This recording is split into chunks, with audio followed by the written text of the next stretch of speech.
नमस्कार, मैं अभिषेक उपाध्याय और मेरे साथ जो आपको स्क्रीन पे दिख रहे हैं, उनका नाम है राजकुमार पाल।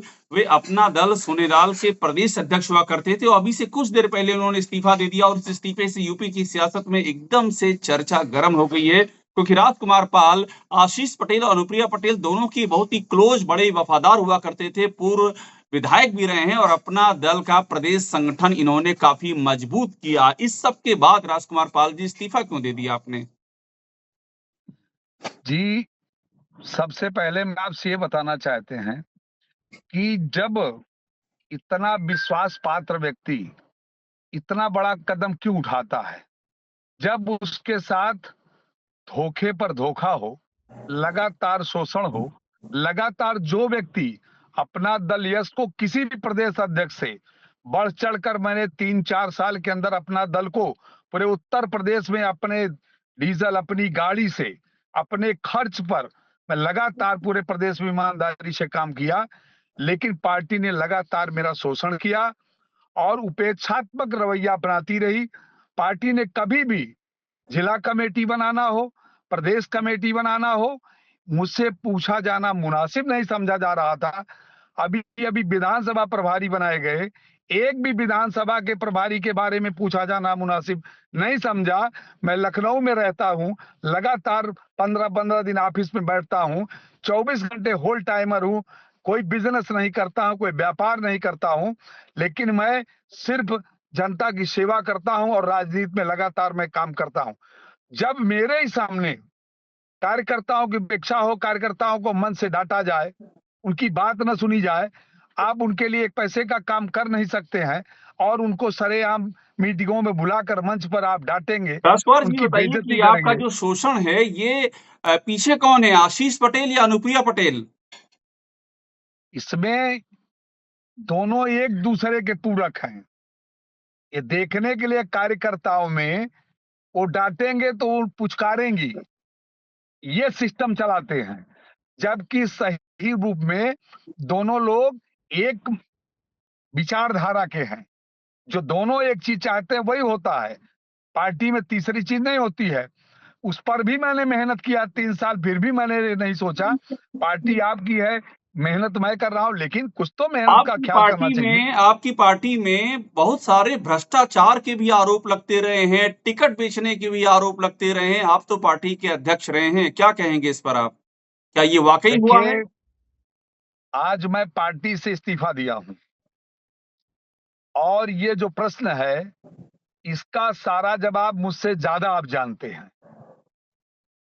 पार्टी में जो भ्रष्टाचार और लगा हो, वो मैं नहीं जानता, लेकिन इतना ज़रूर जानता हूँ कि पार्टी में मेरी ईमानदारी के अनुसार, मेरी मेहनत के अनुसार मेरी उपेक्षा हुई है, मेरे समाज का प्रतिनिधित्व नहीं दिया गया और लगातार मैं एक भी दूसरे दलों से तोड़ करके लाऊं, उनको पार्टी में शामिल कराऊं, सदस्यता दिलाऊं और मैं 6 महीने साल भर में भी उन्हें उनके सम्मान से पद नहीं दिला सकता, नहीं, पर इसकी वजह वही तो मैं मेरा पूछ रहा हूँ प्रदेश कि अध्यक्ष रहने का कौन-सा औचित्य इसकी है? कोई तो वजह रही होगी। क्या टिकट बेचने के जो आरोप इसके पहले से हेमंत चौधरी ने छोड़ा, उन्होंने टिकट बेचने के आरोप लगाए। आप प्रदेश अध्यक्ष रहे हैं, इसलिए पूछ रहा हूँ कितना दम है इन आरोपों में? और क्या यही उपेक्षा का रीज़न है? देखिए देखिए, जब मुझे टिकट मिला था, मैं भारतीय जनता पार्टी का जिला मंत्री था और अपना दल यश के सिंबल पर चुनाव लड़ा। उसके बाद चूँकि सीट अपना दल के कोटे में थी, जब दोबारा 22 में चुनाव लड़ाने की बात आई, इसलिए मैं टिकट मिला, मैं लड़ा। मैं कभी एक पैसा नहीं दिया, मुझे पार्टी भारतीय जनता पार्टी ने टिकट दिलाया और चुनाव लड़ाया। आप अपना दल के सिंबल पर लड़ा। जब 22 में इन्हें देने का समय आया, तो इन्होंने एक इमोशनल कार्ड मेरे साथ खेला और सुनियोजित ढंग से खेला कि मेरी माँ कृष्णा पटेल चुनाव लड़ने आई हैं, वो कमेरावादी समाजवादी के गठबंधन से लड़ने आई है, आप चुनाव न लड़े। मैं एक अनुशासित कार्यकर्ता होने के नाते, चूँकि लगातार संगठन में काम किया हूँ, तो मैंने अनुशासित होने के नाते मैंने इनकी बात को स्वीकार किया, जबकि मेरे कार्यकर्ताओं में रोष था। मैंने अपनी विधानसभा में इतना काम किया था कम समय में, मैंने लोगों का दिल जीता था। आज भी मैं अपने लोगों के पूरे सदर विधानसभा में अगर मेरी कोई प्रशंसा नहीं करेगा तो मुझे कोई गाली भी नहीं देगा, इसलिए कि मैं लगातार मैंने अपनी विधानसभा नहीं और भी विधानसभा प्रदेश में भी मैंने सबका दिल जीता है, पार्टी में भी दिल जीता है। यही लोगों को आश्चर्यचकित हो रहा है कि इन्होंने क्यों इस्तीफा दे दिया। इसलिए कि जब माता जी आई तो इमोशनल कार्ड हो गया, लेकिन जब चुनाव मात्र 5 दिन रह गया तो उसके बाद ये भाग कर आते हैं और माता जी को हराने के लिए षड्यंत्र रचते हैं। क्योंकि मेरे नेता थे, मैं इनके दल से विधायक इनके सिंबल पर हुआ था, मैं जो है इन्होंने इनका मैंने निर्देश का पालन किया, इनकी माता जी चुनाव हारी। ये एक तरफ माँ भी समझते हैं, एक तरफ हराना भी जरूरी है। अब इन दोनों लोगों का क्या खेल है वो मेरी समझ में नहीं है, आप ये कह रहे हैं कि लेकिन आशीष पटेल ने और अनुप्रिया पटेल ने अपनी मां कृष्णा पटेल को चुनाव हरवाया। बिल्कुल हरवाया है। इन्होंने इमोशनल कार्ड खेला भाई। जब माता जी की पार्टी अलग है, समाजवादी गठबंधन से है, हम आपके अपना दल यस भारतीय जनता पार्टी के गठबंधन से है, जब मैं विधायक रहा तो मुझे हटाने का क्या औचित्य है।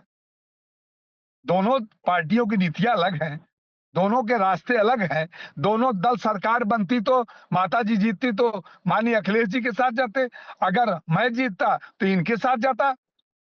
तो आप इसमें समझ सकते हैं कि इनका क्या रोल है। मुझे एक बात बताइए कि अभी बीच में तो आशीष पटेल कह रहे थे कि एसटीएफ मेरी जान ले सकती है और मेरे खिलाफ सरकार के भीतर से साजिश हो रही है। आप शायद उस समय उनसे मिलने भी गए होंगे, उनके जो लखनऊ का आवास था उसमें अपना दल मैंने के मैं मिलने भी गया, मैं उस मीटिंग में मौजूद था, सच्चाई क्या मैं थी उस उसकी मामले की? अध्यक्षता उस कर मामले रहा की था। सच्चाई बताइए, सच्चाई क्या थी जो कह रहे थे मेरी जान ले लेंगे? सच्चाई सच्चाई तो माननीय मंत्री जी खुद बता सकते हैं। जो नूरा कुश्ती का खेल खेल रहे हैं, जो कार्यकर्ताओं के साथ इमोशनल कार्ड खेलते हैं, ये जो भाषण दिया गया था ये इमोशनल कार्ड था। हमारा निरीह कार्यकर्ता गांव दूर दूर से आता है, बेचारा अपने एक काम नहीं करा सकता। मैं तो लगातार लखनऊ कार्यालय पर बैठ कर देखा हूं, जो आदमी अपना एक काम नहीं कार्यकर्ताओं का कर सकता है वो पूरी पार्टी क्या। आज 1 साल से पार्टी भंग है, मैं कार्यवाहक अध्यक्ष हूं। 1 साल से लोकसभा चुनाव समाप्त होते ही पार्टी भंग 1 साल से ऊपर हो गया। आज तक प्रदेश की कमेटी नहीं बना पाए, प्रदेश अध्यक्ष घोषित नहीं कर पाए और ये विधानसभा प्रभारी बनाना शुरू कर दिए, पर वो तो कह रहे जिलाध्यक्ष थे, घोषित वो तो करना जब शुरू जिस कर दिए। मीटिंग की आप बात कर रहे हैं पाल साहब, उसमें तो कह रहे थे कि मुझे गोली मार दो, एसटीएफ मेरी जान ले लेगी, एनकाउंटर हो सकता है, इस तरह की बातें वो कर रहे थे। इसको वो माननीय कैबिनेट मंत्री थे, हैं, और वो सरकार में पार्टी के कार्यकारी राष्ट्रीय अध्यक्ष हैं और एनडीए की सरकार है और एनडीए की सरकार के मुखिया भी हैं, अच्छी तरह वो भी जानते हैं। हमारे जो प्रदेश के मुखिया हैं वो भी इनके बारे में जानते हैं और लोग भी जानते हैं कौन कितना ईमानदार है, कौन कितना बेईमान है।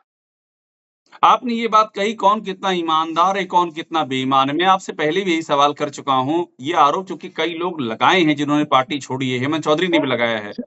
मुझसे ज्यादा आप जानते हैं इसके बारे में, हम मुझसे ज्यादा जानते हैं। मेरा देखिए, मैं संगठन का आदमी हूं, मैं संगठन का हूं तो संगठन में जो मेरा दायित्व है उस दायित्व के साथ अगर खिलवाड़ होगा, उपेक्षा होगी और मैं उस दायित्व की पूर्ति नहीं कर पाऊंगा तो फिर अपने को उससे अलग हट जाना ही श्रेयस्कर समझा, इसलिए मैंने आज इस्तीफा दे दिया। एक बात और बता दीजिए मुझे पाल साहब कि अभी हाल ही में जब ये प्राविधिक शिक्षा जिसके मंत्री हैं आशीष पटेल, उसमें बड़े आरोप लगे थे घपले घोटाले के, आरक्षण को ताक पे रख कर के प्रमोशन करने के बड़े सारे आरोप लगे थे। पल्लवी पटेल ने भी आरोप लगाए थे। आप पार्टी के प्रदेश अध्यक्ष उस समय भी थे। आपके पास क्या जानकारी, क्या इन आरोपों में दम था? क्या इनकी जाँच होनी चाहिए? देखिए, जो पार्टी का मुखिया जिसके ऊपर आरोप लग रहा था, अगर वो पार्टी के सिद्धांत जिसे सामाजिक न्याय लेकर हमारी पार्टी के संस्थापक डॉक्टर सकाई सोनेलाल पटेल जी चले थे, जो अपने सामाजिक न्याय की जो सिद्धांत से भटक जाए और अपने स्वार्थों के चलते सामाजिक न्याय बचेगा कि रहेगा।